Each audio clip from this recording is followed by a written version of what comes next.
In this video, we're going to be talking about the iPhone XR and why it is the best iPhone for filmmakers. Coming up.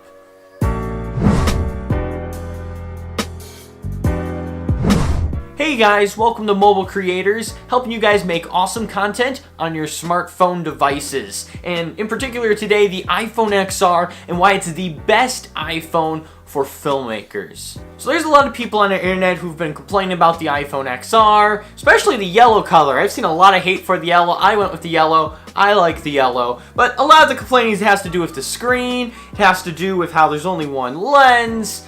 But something I haven't seen a lot of people talk about is the battery life on the iPhone XR. Because if you actually go to Apple's website and take a look at the battery life between the iPhone XR and the iPhone XS and XS Max, the iPhone XR actually has better battery life than both the XS and the XS Max. Which is why this iPhone is going to be the best for filmmakers, is because it's got the biggest battery. It's going to last you the longest to get as many shots in that day as possible.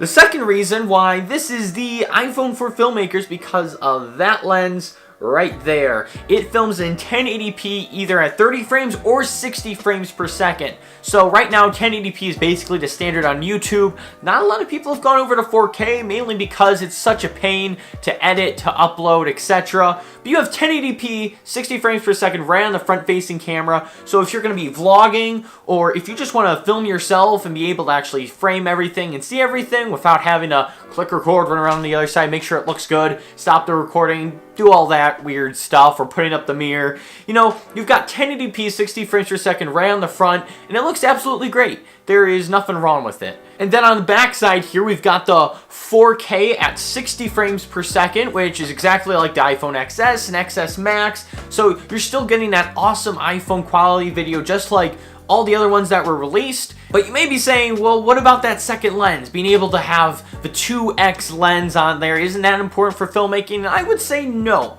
Back in the day, I got the iPhone 7 Plus, which also had the 2x lens, and it was more of a pain to use that for filmmaking than it was as a benefit. When you try to zoom in while filmmaking to get that extra macro and then go back to your wide, it has this weird effect because it's switching between two lenses, so it's going to be a little bit of a change. It's just crap. I can't stand having the second lens. It was completely useless to me for filmmaking, maybe for taking a picture or getting that portrait mode thing. I still have portrait mode on this and it works perfectly fine. But having that second lens for filmmaking, it really doesn't matter. And the third reason why I think this is an awesome iPhone for filmmakers is also the price. If you're going to be doing filmmaking on the iPhone, chances are you're either on a budget or you're buying the cheaper iPhone so you can get lenses and other accessories. I got the 128GB version, and that starts at $799, and I think that is a great option for filmmakers because you're going to need that space if you never start filming in 4K. Plus, if you're just filming 1080p, you can keep all your files right on the iPhone. So when it comes down to the price, the battery life, plus having that 1080p 60 frames per second front-facing camera and the 4K 60, I think the iPhone XR is the best iPhone for filmmakers. What are your thoughts? Comment down below and let me know your thoughts about the iPhone XR and if you think it's a good filmmaking device, or what would you prefer? Thank you for watching today's video, and I'll see you guys in the next one.